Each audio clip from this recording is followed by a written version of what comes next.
जय जगन्नाथ पिलामाने वेलकम करुच्ची तुम मानक Shri diaries life and learning channel को। आज आम सप्तम श्रेणी साहित्य सुमन बहिर प्रथम पाठ कला माणिक्य पाठटीर प्रश्न उत्तर करवा। तो चल आरंभ करवा। तो पिलामाने आमर प्रथम प्रश्न कौन दिखाई देख, निम्न दि जाइथिबा प्रत्येक प्रश्न पाई केतोटी उत्तर दि जाइछि। ठीक उत्तरटी बाछि लेख। तो निधन संखाली मोर दरिद्र पसरा क्या कहुछि? भक्तंकु, ख पितांकु, ग बलरामंकु, ख श्रीकृष्ण को। क्या कहुछि पिलामाने? श्रीकृष्ण को। ठीक उत्तर होछि हमर श्रीकृष्ण को। द्वितीय प्रश्न, अंध लौड़ी बाबूरे पदर मुख्य अर्थ कौन? अंधार रे बाड़ी बुलेबा, बाउंस तैयारी स्वतंत्र बाड़ी, दृष्टिहीन सहारा बाड़ी कि असहायर साहा। तो उत्तर कौन हम आमर ना असहायर साहा। एटा होछि ठीक उत्तर। जीवा आमर नेक्स्ट प्रश्न को। धीरे घेन कानन रे एठारी धीरे शब्द कवितारी क्यों अर्थ रे व्यवहृत होइछि? बालक माने, ज्ञानी माने, लोक माने, आस्ते आस्ते। उत्तर हम ज्ञानी माने। कान डेरी थाई एका तो बेणु गीत को आज किंबा शुभु नहीं भावुची मन को। यही पदरी क्यों भाव प्रकाश पाउचे? क्रोध, व्यस्त, दुख, आनंद। उत्तर कौन हम ना व्यस्त। ठीक अच्छे पिलामाने। आस मिलीमिशी मिलाइबा, क स्तंभरे थिबा शब्द गुड़िकर प्रकृत अर्थ ख स्तंभरे अछि। आस बाछिकरी मिलाइबा माने ये जो क स्तंभरे जो शब्द गुड़ा दिखाई तार प्रकृत अर्थ ख स्तंभरे अछि। तो आमे ताको मिलाइबा। तो फर्स्ट कौन अछि देख, निधन। निधन माने कौन पिला माने ना गरीब, ता संगे जोड़ी दबा। तापरे नंदन, नंदन अर्थात पुत्र, जोड़िबा पुत्र संगरे। तापरे अधाम, अधाम माने कौन पिला माने ना राबिडी, जोड़ी दबा। मृदु, मृदु अर्थात कोमल, जोड़ी दबा। तापरे बारुथाई, बारुथाई अर्थात कौन ना मना करिबा। ठीक अच्छे हे गला। एबे जीवा हमर परवर्ती प्रश्न आड़ को। पद्यांशर आलोचना। तो कौन दिया प्रश्न देखिबा। एही कवितारू किछि पद्यांश निम्न रे दिया जाइछि। एहा को पढ़ी बुझी दल रे आलोचना करी सरल भाषा रे लेख। डाकिनी लोभांती बोली डरुथाई मने, बार बार बारुथाई जीवा पई बने। कला माणिकरे नेलु नाही काहे पई तो कठाउ छता, बने कंटा लागी होए मृदुपाद चिंता। कला माणिकरे। तार उत्तर मु लिखि देइछि, चलो देखिबा। डाकिनी लोभांती बोली डरुथाई मने, बार बार बारुथाई जीवापाई बने। कला माणिकरे। उक्त पद्यांशटी आम पठित साहित्य सुमन पुस्तकर प्रसिद्ध कविता कला माणिकरे शीर्षक विषय आसी। एठारे प्रसिद्ध रीतिकवि अभिमन्यु सामंत सिंहार माता यशोदांक हृदय थिबा संतान बात्सल्य एवं संतानर सुरक्षा पई जणे जननीर अहेतुक भय को अति निपुण भाव में वर्णना करिसेंती। श्रीकृष्ण वन को गोचारण पर जाई फेरिबारे विलंब हेबारु यशोदांक मन में नाना अशुभ आशंका जागृत होइछि। जने स्नेहमयी मार हृदय सर्वदा निजर संतान पर व्याकुल थाए। सेहीपरि भाव में श्रीकृष्ण जीवा फल माता यशोदांक मन मध्य व्याकुल होइछि। यशोदांक मन में यही भय रही। निर्जन वन प्रदेश में डाकिनी बा मायावी शक्ति माने शिशु मान सुकुमार रूप को देखिले लोभान्वित होइथांती। काले कहार कुदृष्टि तांको प्राणप्रिय पुत्र उपरे पड़िबो सेही आशंकार से विवश हो पड़िछंती। पुत्रर कौनसी अनिष्ट हेबार आशंका करी यशोदा कृष्ण को बारंबार वन को जीवाई बारण करुथिले। मातृ हृदय यही सहजात स्नेह और सुरक्षा बलयर भाव कवि लेखनी रे अति जीवंत हो उठी। तो पिला माने हम नेक्स्ट प्रश्न को जीवा। नेलो नाही काहे पई तो कठाउ छता, बने कंटा लागी होए मृदुपाद चिंता। कला माणिकरे। उक्त पद्यांशटी आम पठित साहित्य सुमन पुस्तकर कला माणिकरे पद्यरू संगृहीत। एठारे कवि अभिमन्यु सामंत सिंहार कृष्णंकर सुकुमार शरीर एवं तांकर सामान्य कष्ट को सही पारु नथिबा माता यशोदांक संवेदनशील मातृत्वर परिचय देइछंती। श्रीकृष्ण खाली पादरे और अनावृत मस्तकरे वन को गोचारण पर चली जाइछंती। से सांगरे ना पादर सुरक्षा पर कठाउ नहीं ना प्रखर सूर्यतापरू रक्षा पाइबा छताटी नहीं। वनर कर्कश पथ, तीक्ष्ण कंटा एवं झांझी खरा विषय चिंता करी यशोदांकर हृदय शोकाकुल ହୋଇ ଉଠୁଛି। କୃଷ୍ଣଙ୍କ ପାଦପଦ୍ମ ଅତ୍ୟନ୍ତ କୋମଳ ଓ ମୃଦୁ। ସେହି ସୁକୁମାର ପାଦରେ ବନର ବିଷମ ପଥରେ ଚାଲିଲା ବେଳେ କଣ୍ଟା ଲାଗି ଯେଉଁ ଯନ୍ତ୍ରଣା ହେଉଥିବ ତାହା ଭାବି ମାତା ଯଶୋଦା ଅତ୍ୟନ୍ତ ବ୍ୟଥିତ ହେଉଛନ୍ତି। ପୁତ୍ରର ସାମାନ୍ୟ ଶାରୀରିକ ପୀଡ଼ା ମା ପାଇଁ ଅସହ୍ୟ ହୋଇପଡ଼େ। ଜଣେ ଜନନୀର ସ୍ନେହସିକ୍ତ ହୃଦୟର ବ୍ୟାକୁଳତା କବି ଏଠାରେ ଅତି ହୃଦୟସ୍ପର୍ଶୀ ଓ ମାର୍ମିକ ଭାବେ ଉପସ୍ଥାପନ କରିଛନ୍ତି। ତ ପିଲାମାନେ ଏବେ ଯିବା ଆମର ପରବର୍ତ୍ତୀ ପ୍ରଶ୍ନ ଆଡ଼କୁ। କ'ଣ ଅଛି ଦେଖିବା। ବୁଝି ବିଚାରି କବିତାଟିକୁ ଆଉଥରେ ପଢ଼ ଓ ଉତ୍ତର ଖୋଜି ଲେଖ।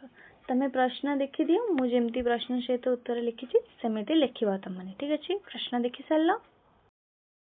ମାତା ଯଶୋଦା ଶ୍ରୀକୃଷ୍ଣଙ୍କୁ କ'ଣ କ'ଣ ସମ୍ବୋଧନ କରି ଡାକିଛନ୍ତି?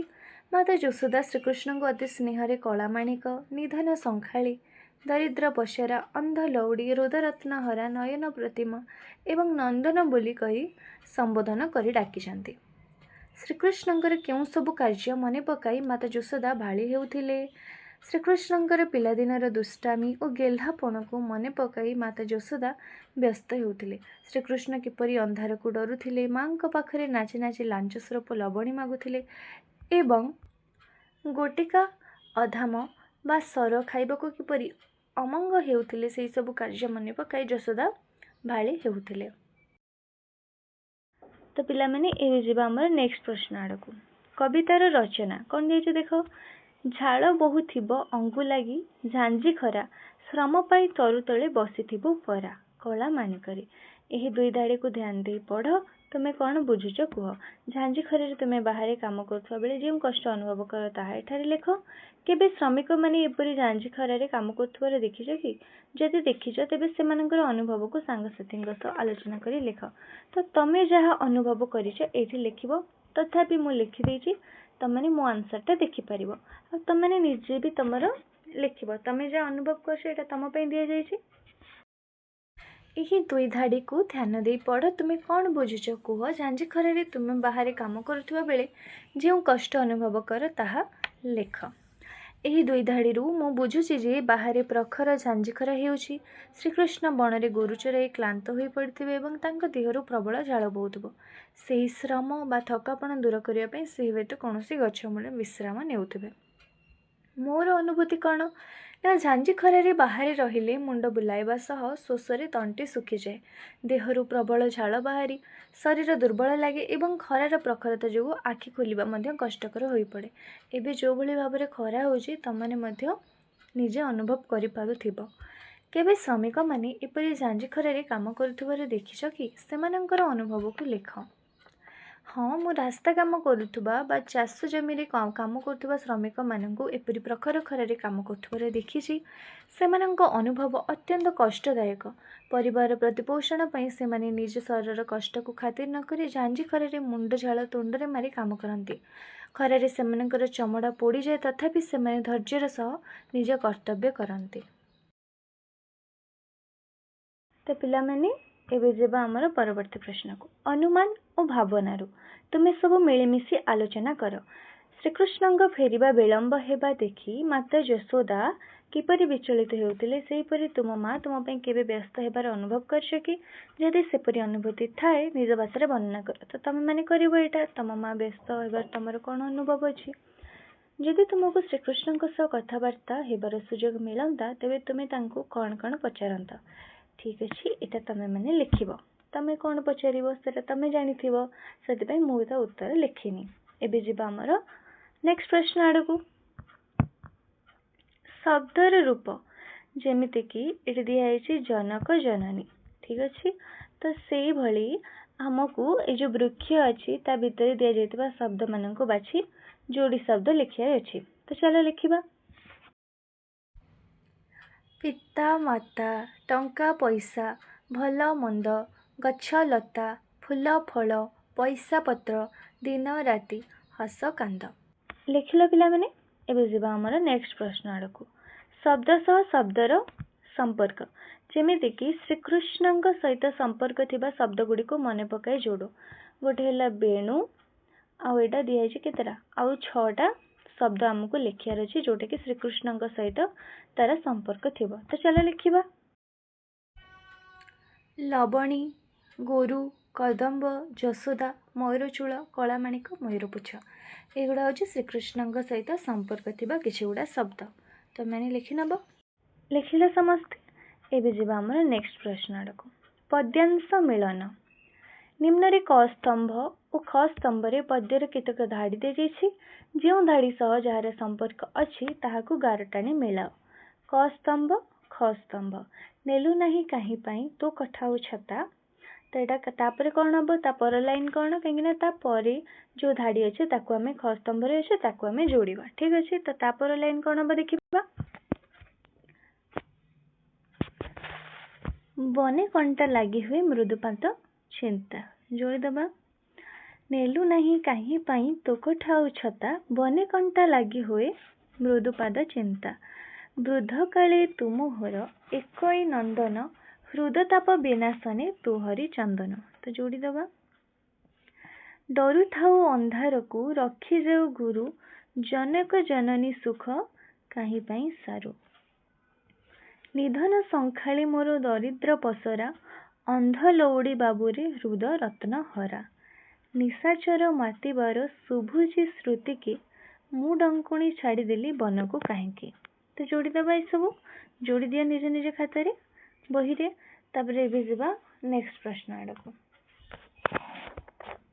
कवितार सौंदर्य जेपरी बात्सल्य सह ममता शब्द जोड़ी होईची सेपरी पद्य मध्य आउ किछि शब्द जोड़ी रही ताकू पाछे लिख चला लिखिबा जनक जननी दरिद्र पसरा गोटिका अधाम कठाऊ छता हृद रत्नहरा रूप बदलाई लेख एही पाठरू कौन सी गोटे पद को नहीं अनुच्छेदटा लिख एटा लिखिबो नहले एटा लिखिबो जोटा तमर इच्छा ठीक अच्छे तो मु गोटे लिखि दउजे देख आज किंबा शुभ नहीं भाबुची मन को अनुच्छेद श्रीकृष्ण प्रतिदिन गोरु चराई बणरू फेरिबा समय मधुर वंशीस्वर बजाई थांती ସେହି ବେଣୁଗୀତ ନ ଶୁଣି ସେହି ବେଣୁଗୀତ ଶୁଣିଲେ ମାତା ଯଶୋଦା ଜାଣିପାରନ୍ତି ଯେ ତାଙ୍କ ପୁଅ ବଣରୁ ଫେରି ଆସୁଛି କିନ୍ତୁ ଆଜି ସନ୍ଧ୍ୟା ହେବାକୁ ଯାଉଥିଲେ ମଧ୍ୟ କୃଷ୍ଣଙ୍କର କୌଣସି ଦେଖା ନାହିଁ। ଯଶୋଦା ବହୁ ସମୟ ଧରି କାନଟିରି ଚାହିଁ ରହିଛନ୍ତି ହେଲେ ଆଜି କାହିଁକି ସେହି ପରିଚିତ ବଂଶୀସ୍ୱର ଶୁଣାଯାଉ ନାହିଁ ବୋଲି ସେ ମନେ ମନେ ବହୁତ ଚିନ୍ତା କରୁଛନ୍ତି। ପୁଅର ଅନୁପସ୍ଥିତି ଓ ବଂଶୀର ନୀରବତା ମାଙ୍କ ହୃଦୟକୁ ଅତ୍ୟନ୍ତ ବ୍ୟାକୁଳ ଓ ବ୍ୟସ୍ତ କରି ପକାଉଛି। एबे जिबा हमर नेक्स्ट प्रश्न आड़को रूढ़ी आशा किसी रूढ़ीर व्यवहार करबा अंध लौड़ी बाबुरे हृदरत्न हरा एठारे अंध लौड़ी एक रूढ़ी जार अर्थ हेउची असहायर साहा बुझिल पिला माने तो कौन से शब्द निजर अर्थ को छाड़ी अन्य शब्द सहित मिसी स्वतंत्र अर्थ प्रकाश कले ताको आमे रूढ़ी कहिथाउ। बुझिल रूढ़ी क्या कही कि जितेबाला कौन से शब्द निजर अर्थ को छाड़ी अन्य शब्द सहित मिसी स्वतंत्र अर्थ प्रकाश करे ताकू आमे रूढ़ी कही यह वाक्य बा कवितार व्यवहार हेले खूब सुंदर लगे। निम्न रे आखि शब्द सहित जोड़ी होता किसी रूढ़ी दिगला निजर परिवार सदस्य सांगसाथी शिक्षक शिक्षार्थी मान आलोचना कर बुझी विचार लिखो तो कौन कौन दिखाई तो चलो आम यार कौन करवा ना यार अर्थ बुझी वाक्य व्यवहार करवा ठीक अच्छे प्रश्न देखी दियो एका संगे आम तार अर्थ बुझी वाक्य व्यवहार करवा ठीक अच्छे। आखि रखिबा अर्थ कौन ना नजर रखिबा वाक्य परीक्षा हॉल रे शिक्षक सबु पिलांक ऊपर आखि रखिछंती। आखि देबा खराब दृष्टि पकाइबा अन्यर सुख संपत्ति ऊपर आखि देबा भल अभ्यास नुहे। आखि पकाइबा लोभ करिबा गरीब लोकटीर छोट जमी खंडक ऊपर जमीदार आखि पड़ी तापर कौन आखि बुलाइबा मोटामोटी देखि नबा परीक्षा को जीवा पूर्व थरे पाठ्यपुस्तक उपर आखि बुलाई नबा उचित। आखि बुझिबा मृत्युवरण करिबा गतकाली रातिरे गाँव सबुठु वयस्क व्यक्ति जनक आखि बुझिले। आखि पाइबा पसंद हेबा एही रंगीन छबिटी मो आखि को पाउछि। आखिरे धूली दबा ठकी दबा पुलिस आखिरे धूली दे चोरटी खसी पलाइला। तो पिलामने हमर नेक्स्ट प्रश्न आड़क तो पिलामने ये कौन दिखाई देख ना कवितार प्रत्येक पद को भिन्न भिन्न ढंग से आवृत्ति अभिनय करेंगे तो यहाँ सब तुम मैंने तुम क्लास रे कर आवृत्ति व्यक्तिगत दलगत अभिनय व्यक्तिगत अभिनय दलगत तापर नेक्स्ट देखा यहाँ पाठर आग को यहाँ हूँ तुम बहिर्भूत प्रश्न आउ तो एटा तुमको करिया नहीं। तो आजर वीडियो भल लगी वीडियोटी को लाइक करिवो, तुम सांग मानक सहित शेयर करिवो और चैनल सहित जोड़ी हुई रहे चैनल टी को सब्सक्राइब करदेव। रहिली, जय जगन्नाथ।